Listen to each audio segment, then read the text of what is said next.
Leaders की, उसमें क्या कुछ डिस्कशन रहा? और इस मीटिंग में नहीं था मैं। इंडिया कल बजट प्रेजेंट हुआ है, तो इंडिया ब्लॉक का उसमें देखिए, ये जो बजट पेश हुआ है, जो बजट पेश हुआ है, इस बजट से दिखाई दे रहा है कि सरकार कितनी कमजोर है। हम सब लोग तो किसान के लिए उसका समर्थन मूल्य मांग रहे थे।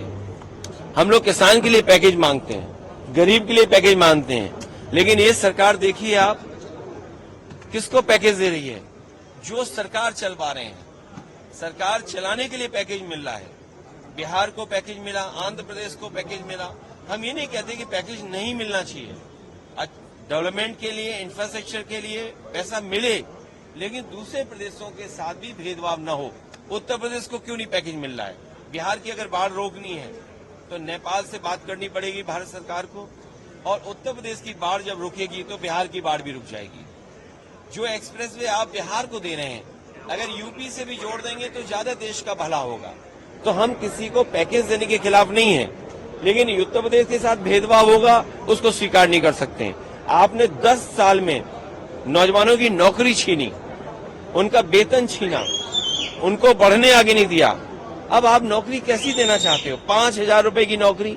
और तब जब सरकारी कर्मचारी ये मांग कर रहे हैं कि 8वां वेतन आयोग लागू हो, अगर सरकारी कर्मचारी महंगाई को देख करके 8वां वेतन आयोग मांग रहे हैं और आप 5,000 की नौकरी दे रहे हैं, पहले तो 10 साल आपने रोजगार बनाया, अब आप रोजगार की बात कर रहे हैं।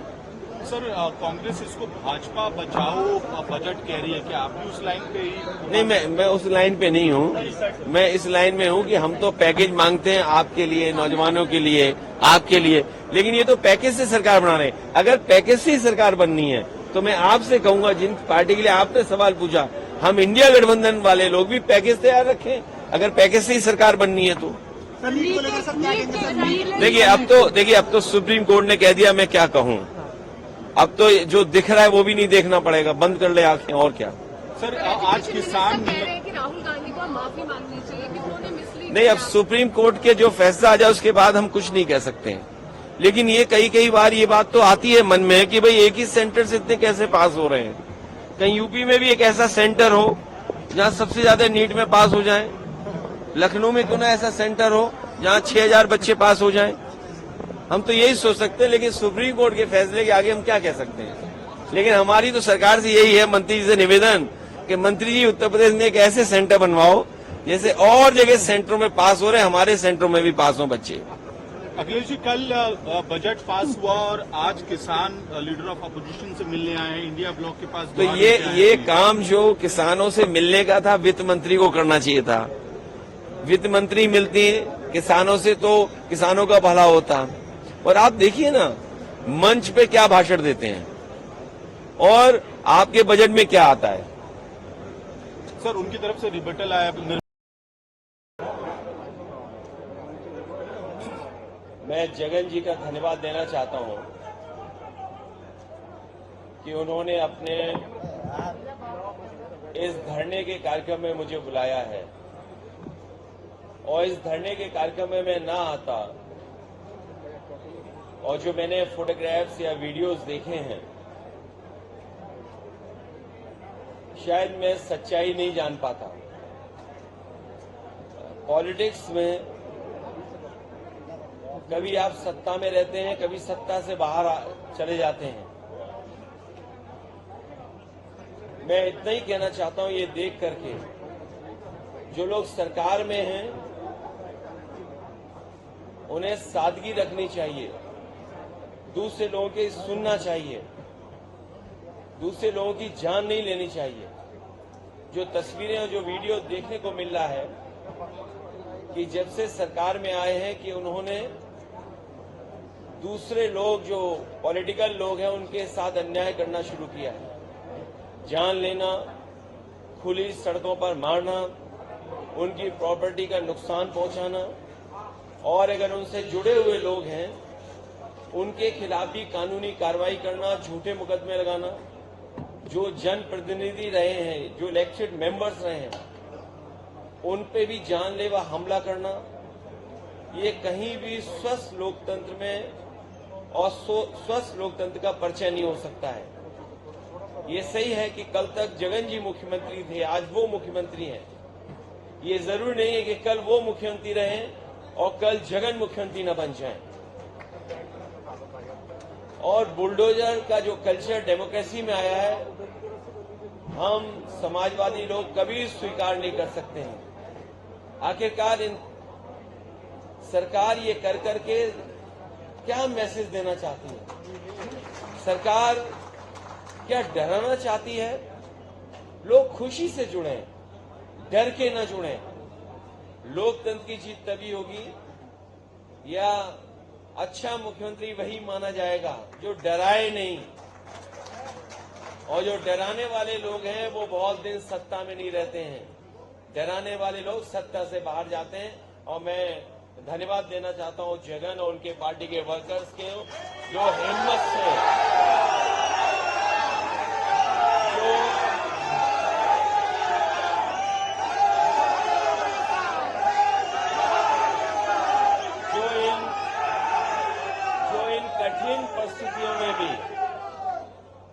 इन कठिन परिस्थितियों में भी अपने नेता के साथ हैं। और मैं देख रहा हूं कि जगन जहां नेता हैं, लेकिन वो अपने वर्कर के बीच में हैं। जो नेता वर्कर रहता है वो नेता हमेशा बना रहता है। आज वर्कर्स के लिए लड़ रहे हैं। यही वर्कर्स हैं जो कल आपको लड़ करके वहां पर दोबारा पहुंचाएंगे।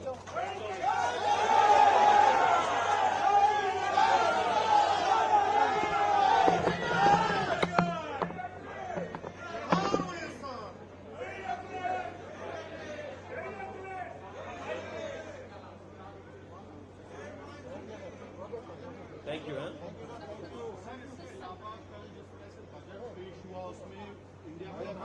देखिए, बजट में मैं इसलिए नहीं बोलूंगा, ये जगन जी का मुद्दा है।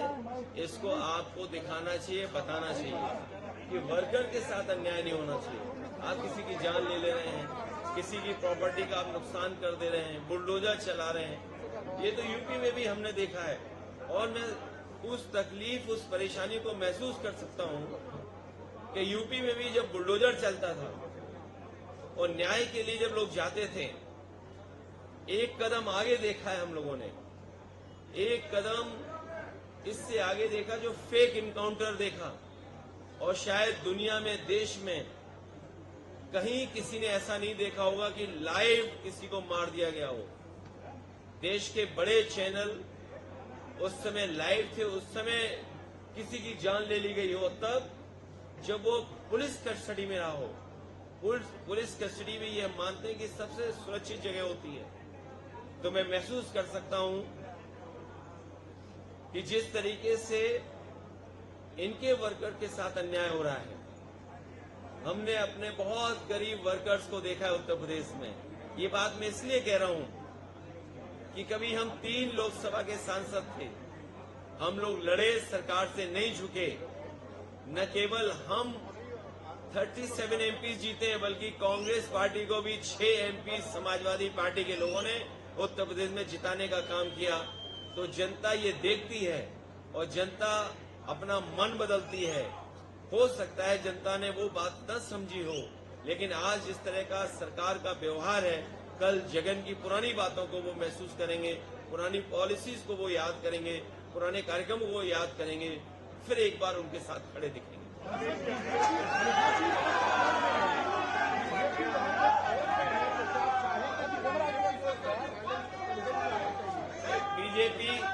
बीजेपी को अगर स्वस्थ राजनीति करनी है और देश में स्वस्थ माहौल बनाना है, उनको जनादेश को समझ लेना चाहिए। जनादेश यही है कि यहाँ पर भाईचारा हो, स्वस्थ राजनीति हो। आप देखिए अभी कावड़ को लेकर के क्या किया था सरकार ने, लेकिन सरकार को पीछे हटना पड़ा। जनता स्वीकार नहीं कर रही है, जनता वायलेंस को पसंद नहीं कर सकती। जनता कभी भी नहीं चाहेगी कि एक दूसरे की जान ले कोई। अखिलेश जी, आपने यहाँ पे वीडियोस देखी अभी, और बहुत सारी पार्टियां ऐसी हैं जो आपके साथ हैं। क्या अपील आप उनसे करना चाहेंगे कि वो आके देखें या साथ दें? मैं साथ हूँ, क्योंकि ये देखना जरूरी है कि अगर सत्ता परिवर्तन होता है तो क्या अन्याय किस सीमा तक चला जाता है। हमारा इस एग्जीबिशन में आने का मकसद यही है कि कल मुख्यमंत्री जयंत थे, आज दूसरे हैं, कल कोई और भी होगा, तो ये वर्कर के साथ अन्याय नहीं करना चाहिए।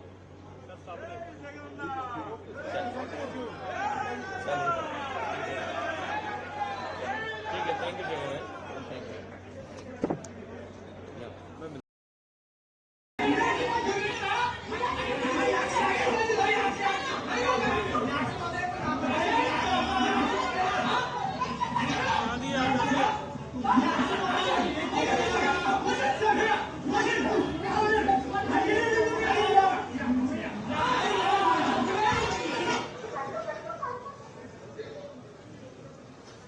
ये के बाद है नया वीडियो दिखाइए, ये के बाद है नया वीडियो दिखाइए।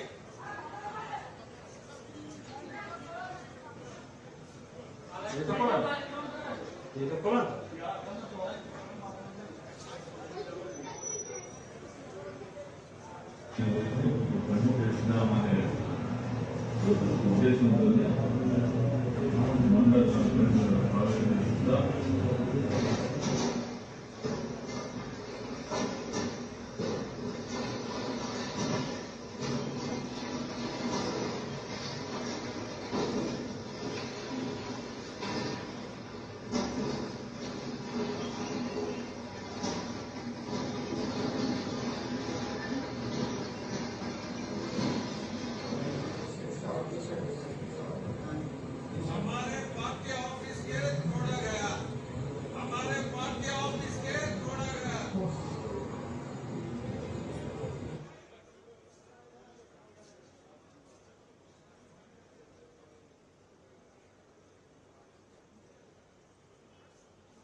Next video.